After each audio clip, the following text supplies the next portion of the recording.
자, 오늘 수요 예배 함께 나눌 말씀입니다. 구약성경 창세기 7장 1절에서 5절까지 말씀 함께 보겠습니다. 여호와께서 노아에게 이르시되 너와 내 온 집은 방주로 들어가라. 이 세대에서 내가 내 앞에 의로움을 내가 보았음이니라. 너는 모든 정결한 짐승은 암수 7씩 부정한 것은 암수 2씩을 내게로 데려오며 공중의 새도 암수 7씩을 데려와 그 씨를 온 지면에 유전하게 하라. 지금부터 7일이면 내가 40주야를 땅에 비를 내려 내가 지은 모든 생물을 지면에서 쓸어버리리라. 노아가 여호와께서 자기에게 명하신 대로 다 준행하였더라. 아멘. 요즘 새벽에 창세기 말씀을 가지고 함께 나누고 있습니다. 예전에 우리가 수학책을 공부할 때면 수학책의 맨 앞부분, 그러니까 집합이나 벤 다이어그램과 같이 수학책의 앞부분만 열심히 보고 뒤로 가면 갈수록 동력이 떨어져서 공부를 못하게 되는 그런 경험들 다들 해보셨을 거예요. 마찬가지로 성경을 시작하는 창세기는 누구나 접하기에 좋은 책이고, 그리고 성경을 읽기로 마음을 먹은 사람들이 제일 먼저 접하는 책이기도 합니다. 그러다가 보통 레위기쯤 가면 이제 통독이 멈추게 되죠. 그만큼 친숙하고 익숙한 책이 창세기인데, 그럼에도 불구하고 요즘에 새벽에 창세기를 읽으면서 제가 평소에 몰랐던 것을 새롭게 알게 되는 그런 은혜를 누리고 있습니다. 예를 들면 범죄한 가인에게 하나님께서는 너는 평생을 유리하는 삶을 살게 될 것이라 말씀하셨지만, 가인은 그 하나님의 명령을 보란듯이 불복종하고 놋 땅이라는 곳에 정착하게 됩니다. 근데 그 놋이라는 지명의 이름이 바로 방랑 혹은 유리함이라는 뜻이라고 합니다.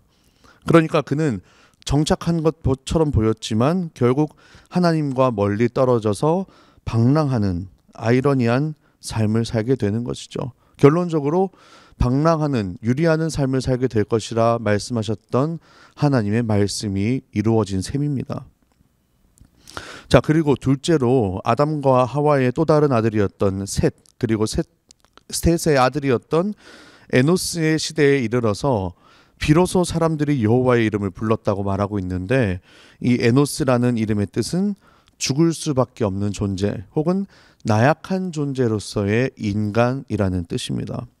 그러니까 인류가 처음으로 여호와의 이름을 불렀던 순간은 기쁘고 즐겁고 환희가 넘치는 순간이 아니라 죽음이라는 절망을 마주했던 순간이라는 것이죠.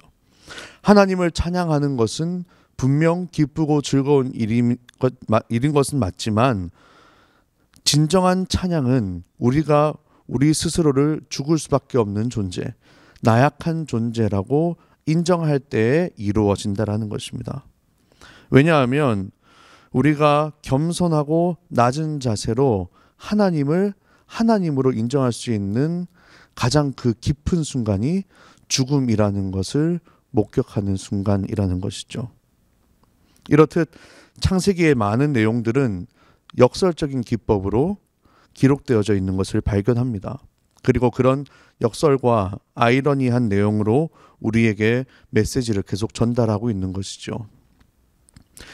그리고 저는 오늘 본문 말씀에서도 이런 역설을 발견합니다. 오늘 이야기는 노아의 방주 이야기이고, 그 중에 방주에 탑승하는 짐승들에 대한 이야기입니다. 그런데 사실 창세기 6장에는 오늘 이야기와 조금 다른 이야기가 등장합니다. 창세기 6장 19절 20절까지 말씀입니다. 혈육 있는 모든 생물을 너는 각기 암수 한 쌍씩 방주로 이끌어들여 너와 함께 생명을 보존하게 하되, 새가 각 그 종류대로, 가축이 그 종류대로, 땅에 기는 모든 것이 그 종류대로 각기 2씩 내게로 나아오리니 그 생명을 보존하게 하라. 하나님께서는 노아에게 방주에 태울 짐승에 대해서 말씀하시면서 그 짐승들의 종족 보존을 위해서 각각 암수 한 쌍씩을 태울 것을 명령하셨습니다. 근데 오늘 본문 말씀을 보면 조금 다른 것을 이야기하고 있는 것을 발견할 수 있죠. 창세기 7장 2절 3절 말씀입니다. 너는 모든 정결한 짐승은 암수 7씩, 부정한 것은 암수 2씩을 내게로 데려오며 공중의 새도 암수 7씩을 데려와 그 씨를 온 지면에 유전하게 하라. 자, 먼저 본 6장에 있었던 모든 종들을 암수 한 쌍씩 태우라고 했던 심플했던 명령이 7장에 와서는 다소 복잡해집니다. 자, 이게 어떻게 된 일일까요? 하나님이 마음을 바꾸시고 그 명령을 번복하신 걸까요? 사실 우리는 앞의 이야기와 뒤에 이어져서 나오는 이야기가 서로 모순되어져 있는 것 같은 경험을 이미 한 적이 있습니다. 바로 창세기 1장의 창조 이야기와 2장의 창조 이야기입니다. 창세기 1장에서는 하나님께서 첫째 날부터 다섯째 날까지 모든 피조물들을 다 만드시고 마지막 여섯째 날에 사람을 만드신 이야기가 기록되어져 있습니다. 하지만 2장에서는 하나님께서는 사람을 만드시는데 정확히는 남자를 먼저 만드시고 그 다음에 땅에 있는 짐승들을 만드신 것처럼 기록이 되어져 있어요. 심지어 여자였던 하와는 맨 마지막에 아담의 갈빗대로 만들어졌다, 그렇게 기록합니다. 자, 근데 이건 사실 성경의 모순이 아니라 창조 이야기를 바라보는 관점의 차이인 것이죠. 창세기 1장은 창조 이야기의 백그라운드, 배경이 되는 이야기입니다. 전체적인 틀을 짜고 있는 이야기인 것이죠. 그에 반해서 창세기 2장은 하나님의 형상을 닮은 존재로서 모든 피조물들을 다스리는 권세를 가진 인간의 초점을 맞추어서 설명을 하고 있습니다. 그리고 남자와 여자의 결합으로 만들어진 가정에 대해서도 언급을 하고 있는 것이죠. 자, 그런 관점에서 창세기 6장에서 모든 짐승들을 암수 한 쌍씩 방주에 태우라는 얘기는 창세기 1장의 배경 이야기와 같습니다. 그렇다면 7장에 등장하는 이야기는 창세기 2장에 등장하는 창조 이야기처럼 뭔가 특별한 목적과 의도를 가지고 기록되어졌다라고 봐야 되지 않을까요? 7장에서 주목할 만한 점은 정결한 짐승과 부정한 짐승의 구분입니다. 정결한 짐승, 부정한 짐승이 각각 암수 7쌍 그리고 암수 2쌍씩 숫자가 다른 것도 의문이지만 중요한 건 부정한 짐승이 방주에 탑승했다라는 그 사실 자체입니다. 잘 알고 계신 것처럼 노아의 방주는 죄악으로 가득 찬 이 세상을 홍수로 쓸어버리시는 하나님의 심판 가운데에서 살아남은 자들이 탑승한 곳입니다.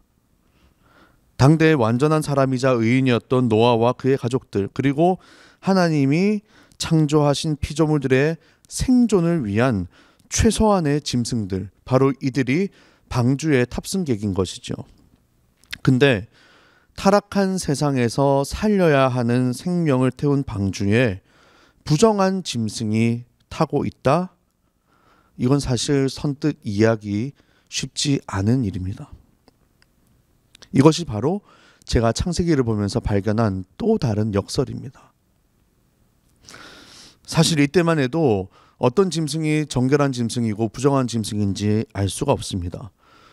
굽이 있고 없고 되새김질을 하고 안 하고와 같은 것들을 기준으로 정하고 부정한 짐승을 구분했던 것은 모세 시대에 하나님께서 정하신 것이기 때문에 율법이 주어지기 훨씬 이전이었던 노아 시대에는 어떤 짐승이 정하고 부정한 것인지 알 수가 없다는 것이죠. 우리가 유추할 수 있는 건 기껏 해봐야 뱀이 부정한 짐승이다라는 것 정도이겠죠.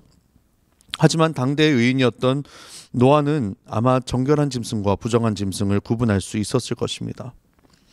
어쨌든 정결한 짐승은 7쌍씩, 부정한 짐승은 2쌍씩 태우라는 하나님의 명령을 부연 설명하는 말씀이 성경에 뒤이어져서 기록되어 있지 않습니다. 왜 그래야 하는지, 어떤 의미를 가지는지 하나님께서 직접 말씀하지 않으셨기 때문에 이제 이것은 성경을 해석하는 신학자들의 몫으로 남겨져 있는 것이죠. 학자들은 정결한 짐승을 훨씬 많이 태운 이유가 노아와 그의 가족들이 배에서 내렸을 때 드렸던 제사의 제물로 사용하기 위함이라고 말합니다. 창세기 8장 20절 말씀입니다. 노아가 여호와께 제단을 쌓고 모든 정결한 짐승과 모든 정결한 새 중에서 제물을 취하여 번제로 제단에 드렸더니, 방주에 탑승하는 짐승 중에 정결한 짐승과 공중의 새가 각각 암수 7쌍씩 탔습니다. 그리고 정결한 짐승과 정결한 새가 곧바로 번제의 제물로 사용이 되고 있는 것이죠. 구약시대의 제사는 사람들이 하나님과 교통할 수 있는 통로였습니다. 그리고 대홍수 심판 이후에 땅에는 많은 사람들이 급속하게 번성했을 것이고 하나님께 제사를 드릴 일도 많아졌겠죠. 그래서 하나님께서는 노아와 그의 가족들이 드렸던 첫 제사뿐만이 아니라 그 이후에 후손들이 앞으로 드려야 될 제사를 미리 아시고 사람들에게 필요한 수효만큼 정결한 짐승들을 더 많이 태우도록 명령하셨다라는 것입니다.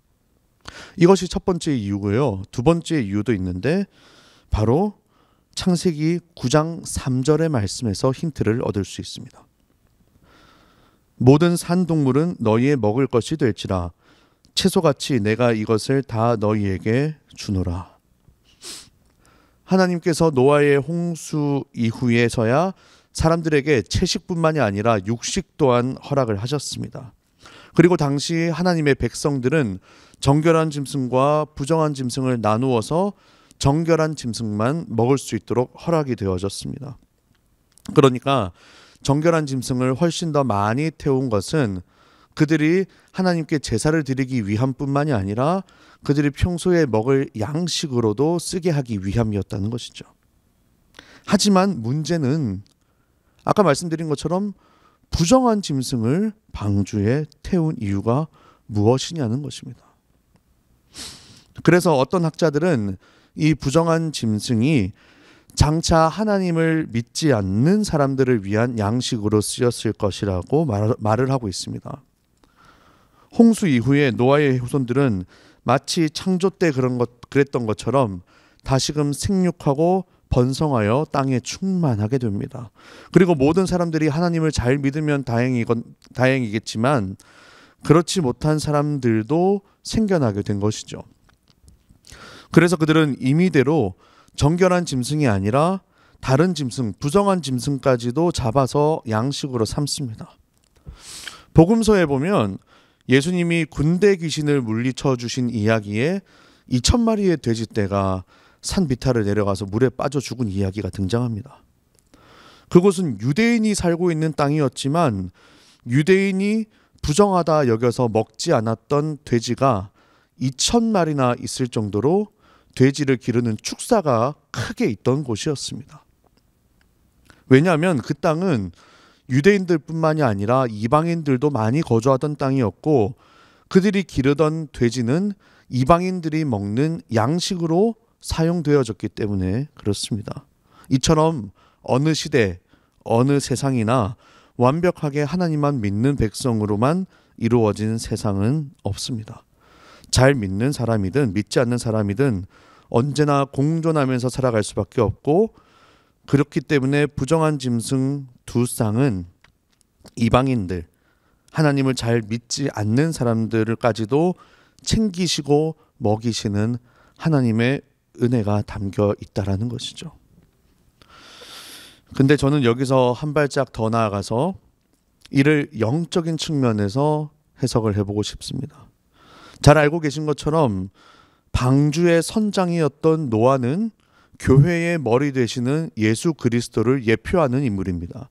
모든 민족이 심판당하는 가운데 유일하게 구원을 받았던 노아는 모든 인류가 죄로 인해서 죽을 수밖에 없었지만 그가 오직 한 분 예수 그리스도를 믿음으로 구원받게 되는 사건을 드러내주고 있는 인물이라는 것이죠. 따라서 노아의 방주 또한 구원받은 사람들의 모임이었던 교회를 의미하는 곳입니다. 그 방주 안에 정결한 짐승이 7쌍 그리고 부정한 짐승이 2쌍 탑승했습니다.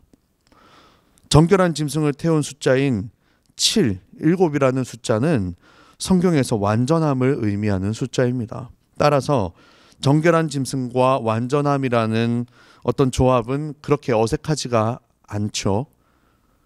마찬가지로 문제는 부정한 짐승인데 사실 성경에서 부정하다 여겨지는 숫자는 2가 아니라 6입니다. 오히려 부정한 짐승이 탑승했던 2라는 숫자는 성경에서 증인 혹은 증언이라는 의미를 가지고 있습니다. 신명기 19장 15절 말씀 봉독하겠습니다. 사람이 모든 악에 관하여 또한 모든 죄에 관하여는 한 증인으로만 정할 것이 아니요 두 증인의 입으로나 또는 세 증인의 입으로 그 사건을 확정할 것이며, 즉 숫자 2는 어떤 것에 대한 증거, 보증과 같은 의미를 가진다고 볼 수 있는데, 어떤 짐승인지는 알 수가 없지만 부정한 짐승을 두 쌍 태우라고 하신 것은 교회 안에 부정한 것들에 대해서 어떤 의미를 가지고 바라보게 될 것인가를 생각하게 되는 말씀이라는 것이죠. 다시 말하면 부정한 것에 대해서 서로가 서로에게 증거가 된다라는 의미입니다. 즉 너랑 나, 이 부정한 존재라는 것이 서로 증거가 되는 것, 서로 증언을 하는 것이 바로 교회라는 공간이라는 것이죠. 노아 시대에 하나님께서 땅의 모든 죄악을 쓸어버리시기 위해 홍수가 일어난 마당에 하나님께서 부정하게 여기시는 것이 홍수의 피난처인 방주에 탑승한다는 것은 사실 말이 되지 않습니다. 하지만 부정하다는 것을 서로 인정하고 자신이 부정하다는 것을 증명받은 사람들은 탈 수 있는 곳이 바로 방주이고 또 교회라는 것이죠. 교회는 구원받은 사람들의 모임이지만 사실 정한 것과 부정한 것이 공존하는 곳입니다. 교회의 머리 되시는 예수님께서는 스스로를 의사라고 칭하시면서 의사는 건강한 사람이 아니라 병든 사람을 위해 쓸모가 있다고 말씀하십니다. 그러니까 예수님이 머리 되시는 교회는 건강한 사람들도 올 수 있는 곳이지만 병든 사람들도 모일 수 있는 곳, 정한 사람과 부정한 사람이 함께 어울려져 살아가는 곳이라는 말씀이죠. 마치 이는 에덴 동산에 있었던 선악과와 같습니다. 에덴 동산이라는 이름의 뜻은 기쁨의 동산, 환희의 정원이라는 뜻인데, 그 동산 한가운데에 생명과와 함께 선악과도 존재합니다. 하나님이 보시기에 좋았다라고 말씀하셨던 피조물들 안에 선악과도 포함되어져 있습니다. 선악과가 동산 한가운데 버젓이 존재했음에도 불구하고 태초의 인류는 하나님과 함께 기쁨과 환희를 무한정 누릴 수 있었습니다. 문제는 그가 하나님처럼 되고자 하여 선악과를 먹었을 때 발생합니다. 선악과는 선과 악이 함께 있는 상태입니다. 그것이 하나님의 주권 아래에 있을 때에는 에덴이라는 말처럼 기쁨과 환희를 상징하는 것이지만, 하나님의 주권을 벗어나서 그리고 하나님처럼 되고자 하는 인간의 교만과 만나게 된다면 그것은 죄악이 되고야 마는 것이죠. 인류 최초의 범죄, 인류 최초의 타락은 선한 것과 악한 것을 나누고자 했던 인간의 교만이었습니다. 다시 말하면 선한 것과 악한 것을 분리하는 것이 죄가 된다는 것이죠. 그것이 공존하는 것 자체는 죄가 되지 않는다라는 것입니다. 어느 공동체나 선과 악이 공존하고 있고 어느 개인이나 선한 본성과 악한 본성이 공존하고 있습니다. 다만 문제가 되는 것은 그러한 사람의 본성을 선한 것과 악한 것으로 나누고 또 이 악한 것을 삶에서 분리하고 없애려고 노력하는 시각, 시도라는 것입니다. 사람이 사람을 보고 선하다, 악하다 구분하는 것은 사람을 심판하시는 하나님의 권한이지 사람의 권한이 아니기 때문입니다. 그런데 문제는 누군가는 사람이 자기 스스로를 심판합니다. 나는 이래서 안 돼. 혹은 나는 이래서 교회를 나갈 자격이 없어. 내가 이런 걸 고치지 않으면 나는 주님께 나아갈 수 없을 거야. 그렇게 자기 스스로를 심판합니다. 사실은 하나님은 선함과 악함이 공존하는 우리 모습을 있는 그대로 받아주시는 분임에도 불구하고 우리 스스로가 나서서 스스로를 검열하고 스스로를 정죄하고 스스로를 심판하는 꼴인 것이죠. 그런데 이건 그나마 낫습니다.